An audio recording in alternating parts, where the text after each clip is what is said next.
नमस्कार, ये आकाशवाणी पटना है। अब आप खालिद रशीद से प्रादेशिक समाचार सुनिए। पहले मुख्य समाचार। नगर निकाय चुनाव के दूसरे चरण के लिए नामांकन पत्रों की जांच का कार्य संपन्न। चुनाव चिन्ह का आवंटन 30 सितंबर को होगा। डाकघर पासपोर्ट सेवा केंद्रों से पुलिस वेरिफिकेशन संबंधी आवेदन ऑनलाइन किए जा सकेंगे। इस महीने की 28 तारीख से शुरू होगी सुविधा। शारदीय नवरात्र के पहले दिन आज मां दुर्गा के शैलपुत्री स्वरूप की हो रही है पूजा अर्चना। और मौसम विभाग ने पूर्वी चंपारण, अररिया, किशनगंज, पूर्णिया समेत सीमांचल और पूर्वांचल में कई स्थानों पर आज भारी बारिश और वज्रपात को लेकर चेतावनी जारी की। अब समाचार विस्तार से। राज्य में 20 अक्टूबर को होने वाले दूसरे चरण के नगर निकाय चुनाव को लेकर नामांकन पत्रों की जांच का कार्य आज संपन्न हो गया। कल से 29 सितंबर तक नामांकन पत्र वापस लिए जा सकेंगे। अंतिम रूप से उम्मीदवारों की सूची का प्रकाशन और चुनाव चिन्ह का आवंटन 30 सितंबर को होगा। दूसरे चरण में 20 अक्टूबर को मतदान होगा और 22 अक्टूबर को मतों की गिनती की जाएगी। दूसरे चरण में 23 जिलों की 80 नगर निकायों में चुनाव होना है। इनमें 17 नगर निगम, 2 नगर परिषद और 49 नगर पंचायत शामिल हैं। इधर 10 अक्टूबर को होने वाले पहले चरण के चुनाव के लिए उम्मीदवारों के बीच चुनाव चिन्ह का आवंटन कर दिया गया है। इस चरण के चुनाव के लिए राजनीतिक सरगर्मी तेज हो गई है।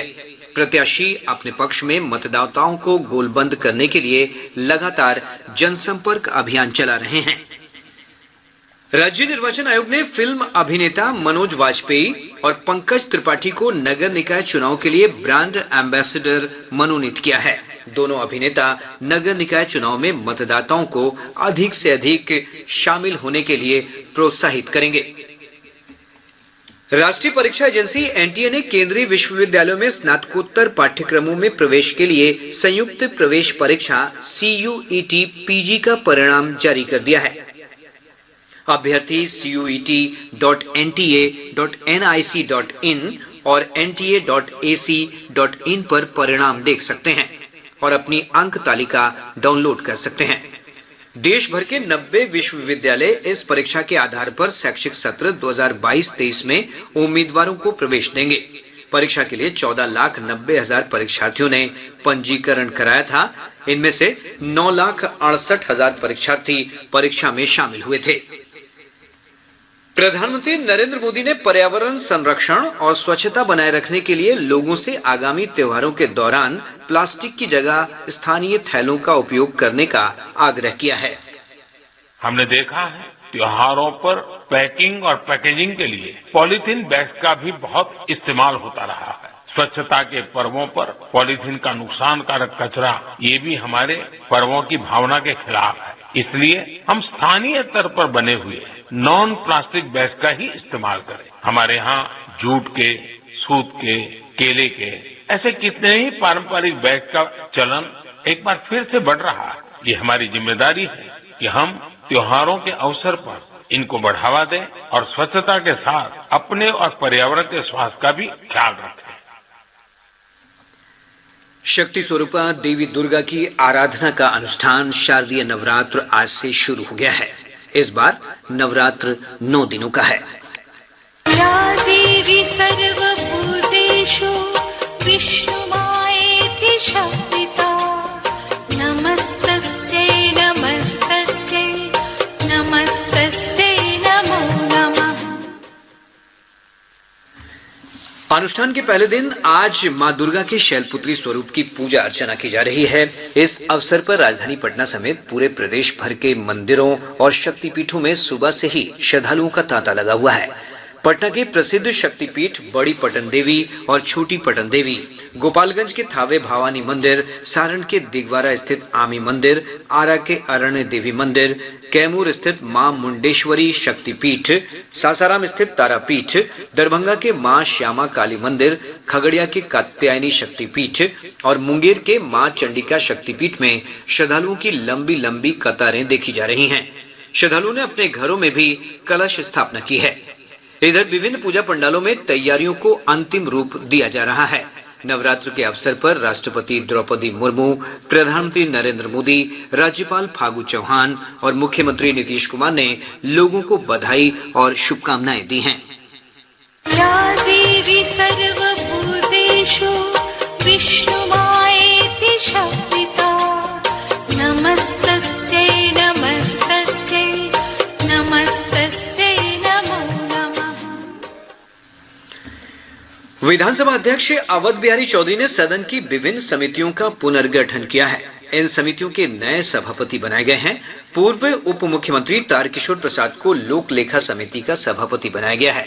वहीं पूर्व उप मुख्यमंत्री रेणु देवी पुस्तकालय समिति की अध्यक्ष बनाई गई हैं।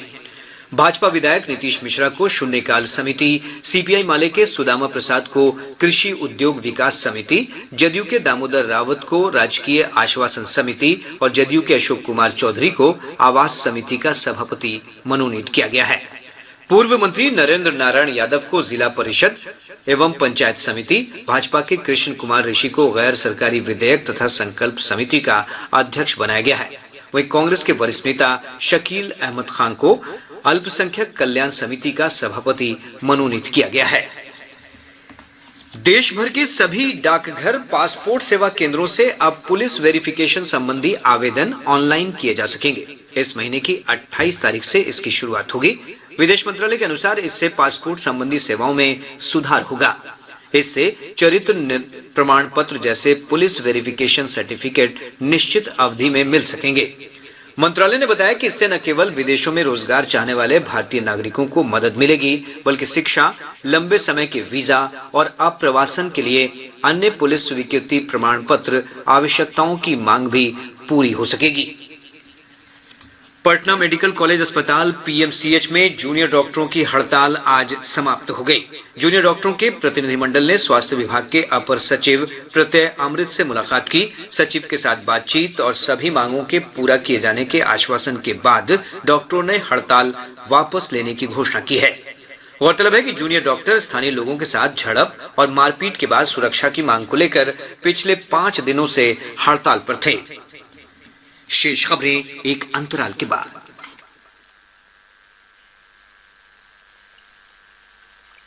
आयुष्मान भारत देश के किसी भी हिस्से के मरीज को देश के किसी भी कोने में लाभ सुनिश्चित करती है और जो पहले असंभव।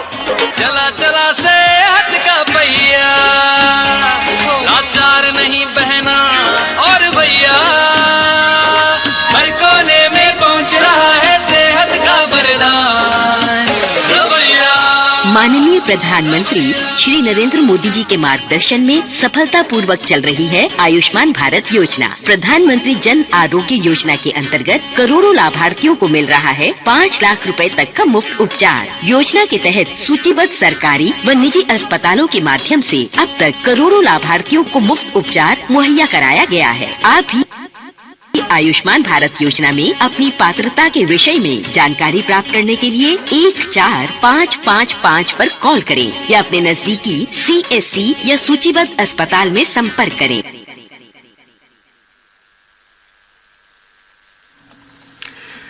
प्रादेशिक समाचार आप आकाशवाणी पटना से सुन रहे हैं।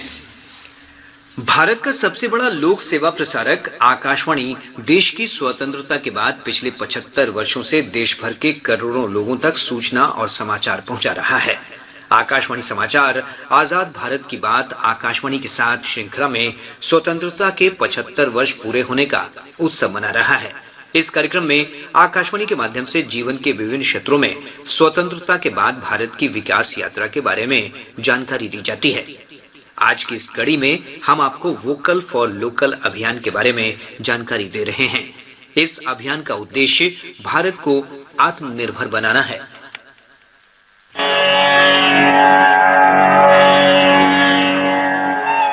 सार्वजनिक खरीद के लिए भारतीय फर्मों पर अधिक ध्यान देने से लेकर स्थानीय विनिर्माण के लिए विदेशी और भारतीय कंपनियों को कर प्रोत्साहन की पेशकश करने तक सरकार ने अपनी वोकल फॉर लोकल मुहिम को बढ़ाया है। कोविड-19 महामारी के दौर में वोकल फॉर लोकल नया नारा बन गया। इस आंदोलन के पीछे के विचार की जड़ें स्वदेशी आंदोलन में है, जिसे महात्मा गांधी ने बढ़ाया था और 1905 में भारतीय स्वतंत्रता संग्राम के दौरान लोकप्रिय हुआ था। इसे भारतीयों में राष्ट्रवाद और राष्ट्रवादी गौरव की भावना को आत्मसात करने के तरीके के रूप में देखा गया। वोकल फॉर लोकल अभियान का उद्देश्य स्थानीय उद्योगों को बढ़ावा देना और जहां भी संभव हो स्थानीय वस्तु का उपभोग करना है, ताकि मांग में वृद्धि के दीर्घकालिक प्रभावों का उपयोग घरेलू उद्योगों को विकसित करने और उन्हें धीरे धीरे आत्मनिर्भर बनाने के लिए किया जा सके। शिव प्रकाश मिश्र, आकाशवाणी समाचार, दिल्ली।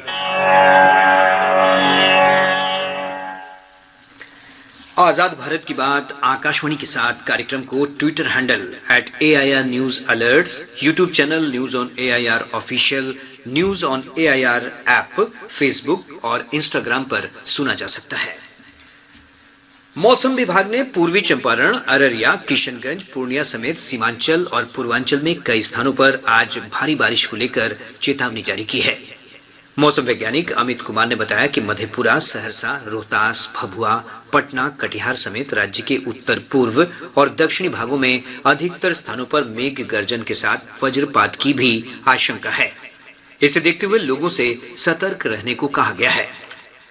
अगले 24 घंटों में प्रदेश के उत्तर पश्चिम, उत्तर मध्य, दक्षिण पश्चिम भागों के कुछ स्थानों पर एवं उत्तर पूर्व, दक्षिण मध्य और दक्षिण पूर्व भागों के अनेक स्थानों पर हल्की से मध्यम स्तर की वर्षा होने का पूर्वानुमान है। प्रदेश के उत्तर पूर्व और दक्षिण भागों के 1-2 स्थानों पर आकाशीय बिजली के साथ मेघ गर्जन होने की भी संभावना है। प्रदेश के पूर्वी चंपारण, अररिया, किशनगंज और पूर्णिया जिलों के 1-2 स्थानों पर भारी वर्षा होने की चेतावनी है। धन्यवाद।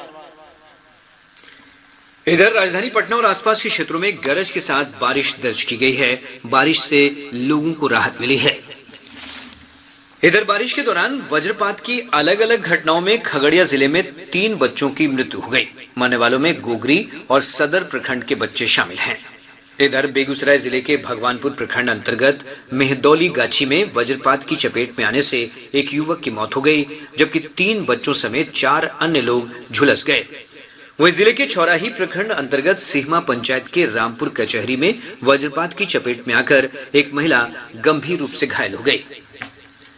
राज्य के विभिन्न भागों में वर्षा के कारण गंगा, कोसी, महानंदा और परमान नदी के जलस्तर में विभिन्न स्थानों पर बढ़ोतरी दर्ज की गई है। केंद्रीय जल आयोग के अनुसार गंगा नदी के जलस्तर में भागलपुर में बढ़ोतरी दर्ज की गई है। वहीं नदी का जलस्तर भागलपुर के कहलगांव में स्थिर लेकिन खतरे के निशान से ऊपर बना हुआ है। इधर कोसी नदी का जलस्तर सुपौल के बसुआ और कटिहार के कुर्सेला में लगातार बढ़ रहा है। महानंदा नदी के जलस्तर में पूर्णिया के ढेंगरा घाट और कटिहार के झावा में वृद्धि दर्ज की गई है। वहीं परमान नदी का जलस्तर भी अररिया में बढ़ा है। बिहार विद्यालय परीक्षा समिति ने अगले वर्ष होने वाली मैट्रिक और इंटरमीडिएट की वार्षिक परीक्षाओं के लिए फॉर्म भरने की अंतिम तिथि 8 अक्टूबर तक बढ़ा दी है। इससे पहले अंतिम तिथि 25 सितंबर निर्धारित थी। पटना के फुलवारी शरीफ थाना क्षेत्र अंतर्गत महावीर कैंसर संस्थान के निकट राष्ट्रीय उच्च पथ संख्या 98 पर एक ऑटो रिक्शा पर पेड़ गिर जाने से उसमें सवार 2 लोगों की मौत हो गई, जबकि 5 अन्य लोग घायल हो गए। घटना से आक्रोशित स्थानीय लोगों ने फुलवारी शरीफ पटना मार्ग को जाम कर प्रदर्शन किया। सुपौल जिले के वीणा, बसपट्टी, बकौर और सदर क्षेत्र में मद्य निषेध विभाग ने छापेमारी अभियान चलाकर 13 शराब तस्कर सहित 116 लोगों को गिरफ्तार किया है। विभाग ने त्रिवेणीगंज अनुमंडल के विभिन्न स्थानों और छातापुर, डबरखा सहित अन्य इलाकों में भी छापेमारी कर शराब पीने और बेचने वालों को गिरफ्तार किया है। और अब अंत में मुख्य समाचार एक बार फिर। नगर निकाय चुनाव के दूसरे चरण के लिए नामांकन पत्रों की जांच का कार्य संपन्न। चुनाव चिन्ह का आवंटन 30 सितंबर को होगा। डाकघर पासपोर्ट सेवा केंद्रों से पुलिस वेरिफिकेशन संबंधी आवेदन ऑनलाइन किए जा सकेंगे। इस महीने की 28 तारीख से शुरू होगी सुविधा। शारदीय नवरात्र के पहले दिन आज मां दुर्गा के शैलपुत्री स्वरूप की हो रही है पूजा अर्चना।